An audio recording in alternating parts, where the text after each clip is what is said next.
Welcome back to another episode of TEW 20, well, not 2024, I want to call it, TEW 9, I want to say. Really weird. I'm so not used to saying that. Or TEW IX. We are here on episode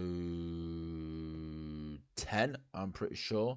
Slowly making our way to our next pay-per-view. We just had Great American Bash. We are then going on to Bash at the Beach, if I'm correct.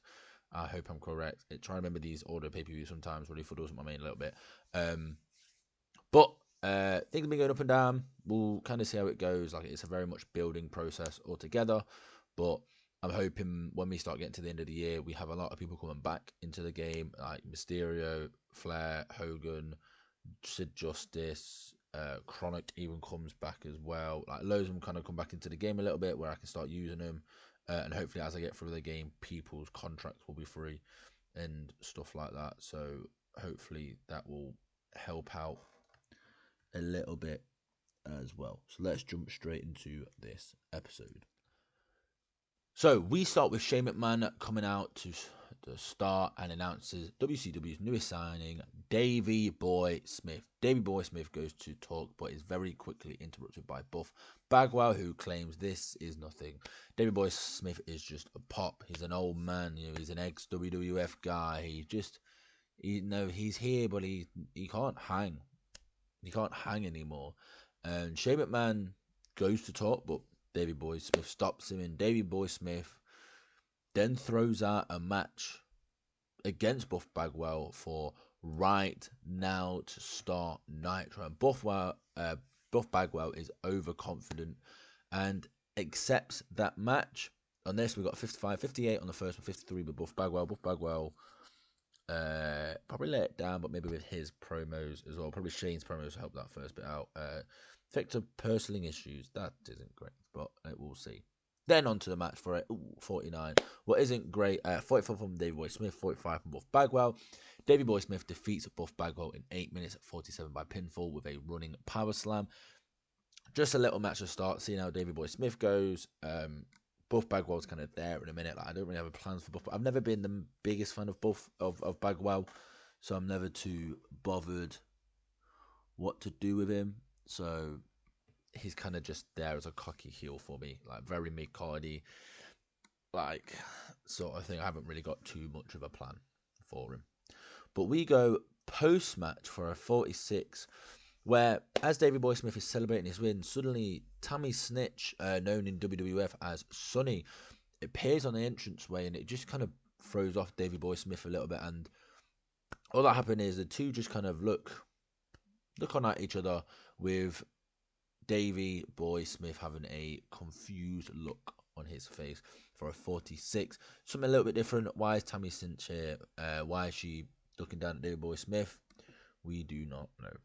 Next, we go backstage with DDP, Diamond Dallas Page, who talks about Canyon, talks about the attack on him last week, and Canyon can do whatever he wants to DDP, but it won't keep him down. And he does, to end it, he just puts his hands up and from it, bang, and just kind of walks away after that. Now, 69. I got, the story idea was a failure, that's it. But 69 is still pretty good, though. Kind of helps me out altogether. Next, for a 57, all we do is have the Natural Born Thrillers defeat the full-blooded Italians in 6 minutes 20 seconds when Sean O'Haire pins Johnny the Ball with a senton bomb. 59 from Sean O'Haire, 52 from Chuck Palumbo, 40 from Johnny the Ball, 47 from Little Guido. Just a nice little tag match altogether. Showcasing the champions, getting another team in there, seeing how they do. Johnny Ball doesn't do great. Little Guido does okay. Sean O'Hair's slowly getting up there. Chuck Palumbo's doing fine, I guess. But Sean O'Hair's a guy. I'm a big fan of Sean O'Haire, so I'm kind of see if I can build him up a little bit. But not only to back that up, like not only because I'm a bit of a fan of him, but also he has a hot new move and he's being the flavour of the month as well. So with all that intrigue, we can maybe see him moving up the card in the future, maybe.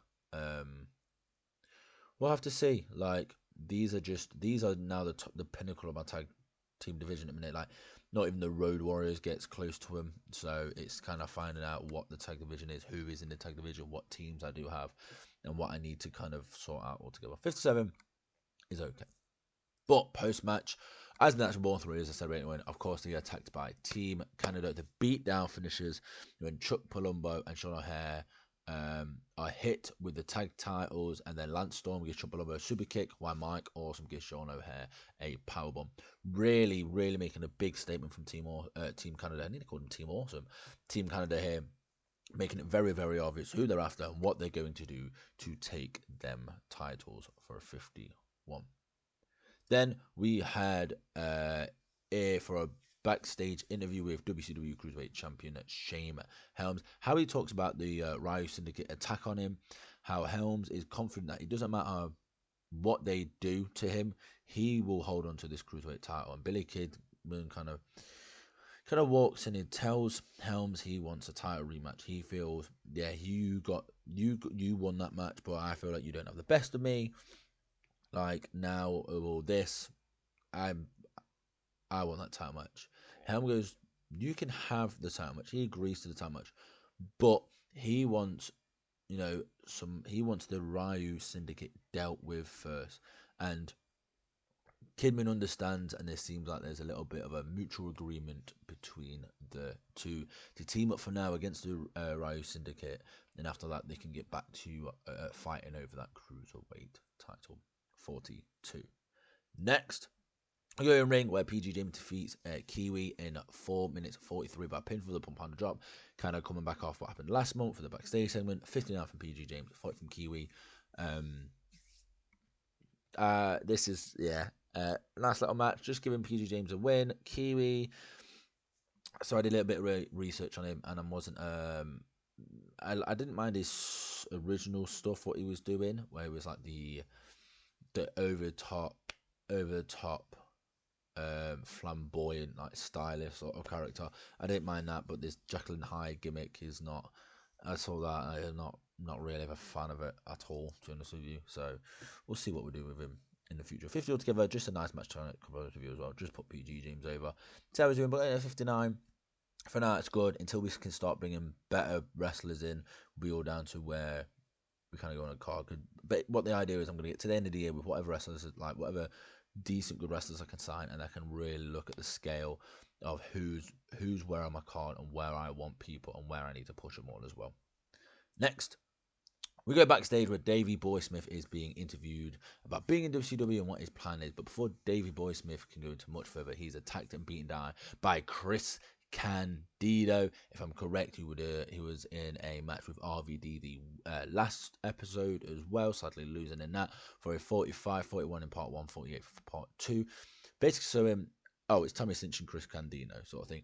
I wanted to make this as quick as possible because I think once you see Tammy, you've got an idea it's Candido. Do you know what I mean? So let's just make that partnership together as quickly as possible and show these two are after these two. Do you know what I mean? But why has he attacked him? Why are they after Davey Boy Smith? As Davey Boy Smith has just debuted just returned, I should say, on WCW. Hopefully, Dan Candido will kind of explain himself in the future. Next, only for a 30.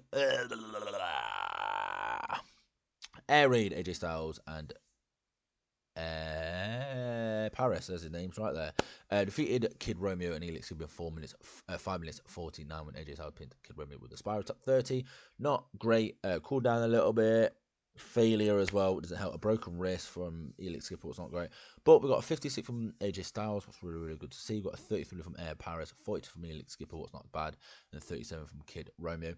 Styles already is like an unknown, just brought in guy, and he's already getting a pretty good rating.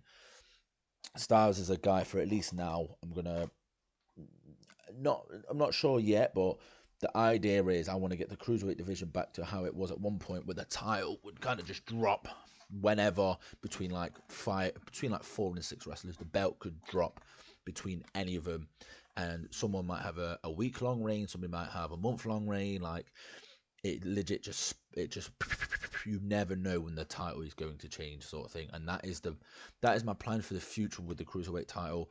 but I've got to get through things first. That sort of idea with the Cruiserweight title won't be until later on down the line, to be honest.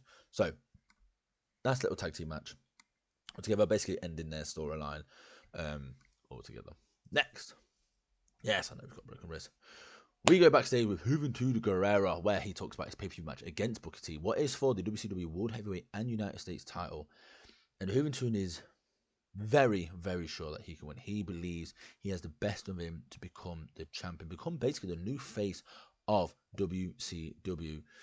He's been looked down for far too long. You know, this is not, and he makes sure this is clear that he's not putting disrespect on the cruiserweights, because he knows the cruiserweights are some of the hardest, some of the best wrestlers in WCW. But this is to kind of shove it to everybody else to go, look, us cruiserweight guys, we can hang with anybody. And he says this is going to be a new era for WCW. 53, not great. Juventud Guerrera isn't great at promos anyway, but just a nice little one from him here. Next, Canyon comes out to the ring and he basically talks about DDP, saying he's old, he's falling apart, he's trying to stay with it, but he just isn't quite there. And he announces that he manages to get at DDP a match tonight. And the match tonight will be where he faces Kurt Hennig in the main event. So we have DDP versus Kurt Hennig in the main event. DDP doesn't come out at all. This is all just Canyon talking in ring, because the promo earlier, I don't think he needs to come out for this bit. I think it takes it away if he comes out and it's just for Canyon to go, well, you've got a match. I don't think it's needed at all. DDP, if I just always do promos between the two of them, then it's just gonna get very boring very, very quickly. So it's just got to do different angles each time to kind of freshen it up and make it just move the story forward. Next, backstage we see I didn't even put down what they were doing. Oopsie, I will explain. So backstage we have the Road Warriors kind of chilling in the road. Let's say they're watching the screen. Let's say they're watching the monitor backstage, because that's better. I can't imagine the Road Warriors chilling. So let's say they're watching backstage, where they are approached by Cyclops and Damien 666. Now, Damien and Cyclops kind of, I don't want to do a promo for them because I don't think I'd be very good at it at all, but making a cross going, listen, you guys are the old school, we are the new school. No, you were the scary power and paint team where you'd walk in and people would be afraid of you. Now this is us. We are bringing a darker side to the tag team division. We are showing what it is all really about. That sort of thing. Road Warriors don't back down, and it just seems like there's a little bit of tension between the two teams for 8:34. Next, a video once again is playing for RVD, just hyping RVD up. This time it showcases RVD in ring skills, how he is a flyer, a striker, and when it comes down to weapons, he is a man who gets involved for 8:44. This is just all showcasing RVD's in-ring skill altogether. That is the plan behind this promo. So this is what this guy can do in ring. Look how cool he is. Even though they've already watched him, I've already seen his matches, but to kind of delve a little bit deeper about what his style is all about. Next, we have Booker T defeating Chavo Guerrero Jr. in 8 minutes 4 seconds by pinfall. The bookend for a 69-70 from Booker T, 55 from Chavo Guerrero Jr. Just a nice little match altogether, but then we go post-match for a 62, where as Booker T is another failure again. That's 3 or 4 failures all in one show. That's crazy. As Booker T is celebrating his win, Juventud Guerrero comes out and goes face to face with the champion.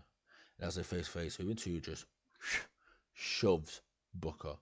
Booker kind of takes a shove, kind of looks down at his chest a little bit, looks at Juventud, looks back and forth between the two. And he just doesn't take the bait. Instead, Booker T just walks away, where Juventud kind of goats him. He's trying to goat him just a little bit, not too much, but it's like, come on then, what are you going to do? You're supposed to be the champion. But Booker T's being the bigger man here, and he is just walking away, carrying out the storyline. Next, We are backstage with 3 count. Now, you've seen there's a lot of people here, and I'll explain why. 3 count are talking about how, first off, sadly they couldn't win the cruiserweight title, but they've realized why they didn't win the cruiserweight title. It's obvious to them now why that didn't happen. It's because they're a team and not singles wrestlers, you see. How silly of them not to realize that. So now they are putting a warning out to every single tag team in WCW that they will work their way up the tag team division once again, and they promise that they are future WCW tag team champions. That's why all they're there. Just 3 count talking about the tag team division and saying they are now a team. Next, we have RVD defeating Kid Cash in 4 minutes 30 at 1 by pinfall the Frog Splash. 65-80 from RVD and 42 from Kid Cash. RVD absolutely fucking killing it in WCW at the minute, just really starting to work his way up the ranks. Doing really well. I can't really ask for much more from RVD. He's killing it in the ring. He's the right guy of just putting on an absolute banger on a match on in a minute. Really good. I'm really glad I haven't got him and Booker T in the same sort of storyline in a minute or anything, because it means the higher rated people are kind of getting spread out throughout the whole card, so it makes the whole card a little bit better as well. But really happy with this match. Really good. Next, 39. Team Canada backstage gloat about their attack on Natural Born Thrillers earlier in the night. And they're saying this is just a warning. This is just a taste of what to come. They weren't pinned at Great American Bash. I think I'm correct. And this is the sort of things they are happily will do to make sure they win those WCW World Tag Team titles for a 39. Not a great promo. I thought the promo was going to be a lot better than that. Only 39. That surprises me. Lance Storm probably isn't great. Mike Awesome might not be great at it either. So maybe the wrong guy's doing the promo. But I think it was just a nice little promo altogether. Next, we have Jamie Noble. Yeah, I know what this is now. Jamie Noble defeating Lash LaRoux in 3 minutes 41 by pinfall with a tombstone power driver. Crazy. 28 from Lash, 45 from Jamie Noble. But this is more about post-match. 20 altogether, it's not great. Oh, I need 28. Where Ryu Syndicate attacks Jamie Noble and Lash LaRoux, the two guys who just had a match, while Jimmy Yang and Kaz Harashi are beating down Jamie Noble and Lash LaRoux. Jerry grabs the mic and he wants to make it clear that the Syndicate run the cruiserweight division. They make sure what happens here, and because they run the cruiserweight division, sooner or later, Jerry will become WCW Cruiserweight Champion. Big statement here from the Syndicate, making sure that not only does Helms and Kidman know, but the Cruiserweight division knows as well. But then we go post-match. I'm thinking it's an advert. There's an advert, and then Shane pops up here, where we're backstage with Shane McMahon, and he's talking about this rivalry and how with this rivalry between Billy Kim and Shane Helms and Jerry's is really starting to heat up. So he goes, the early bird catches the worm, and announces for Bash at the Beach a triple threat match for the WCW Cruiserweight Champion between champion Shane Helms, Billy Kidman, and Jerry for a 68. Way of thinking this is there's the promo from Jerry and stuff, going into an ad break. As we come out the ad break, it comes to Shane, so it's like Shane's had that time to think about it there. That's the way I'm thinking about it anyway. I think that'd be the way I'd plan it with adverts and stuff. 68, nice, that really nice backstage bit actually. I didn't realize it was going to be so good. Then we go to our main event, where of course DDP defeats Kurt Hennig in 10 minutes 15 by pinfall the Diamond Cut for a 66, 64 from DDP, 56 from Kurt Hennig. This gamble finish was a success though. One of the things paid off. Thank fuck for that. DDP with a big win, but then we go post-match for a 64. It's not too bad as DDP is celebrating his win. Canyon comes running out with a chair, but DDP manages to duck Canyon's chair shot, And as Canyon turns around, DDP manages to hit a cutter on him.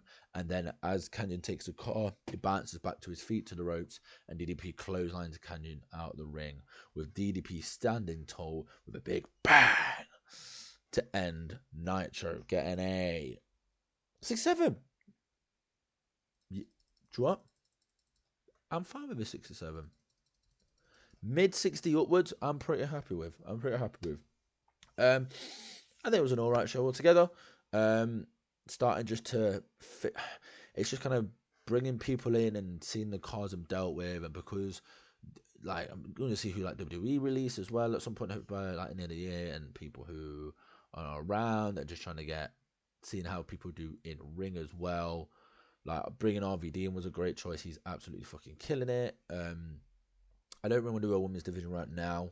I want to build everything else before building a new division, because there's like a couple of titles I've looked at. I've looked at the 6-man titles. I've looked at the television title about maybe bringing them in, like reactivating those. But I'm like, let me sort everything else out. Let me get to the end of the year. Let me see who's in what division and whereabouts they are in that division to me, and then I can figure what I need, because the tag division is one at the minute. I've got teams, but I don't know have a lot of big teams. So I was thinking about bringing the cruiserweight titles back as well, because I've got like Jimmy Yang and Kaz. I've got Air Raid. I've got Romeo and Skipper. I've got 3 count, but that's kind of it.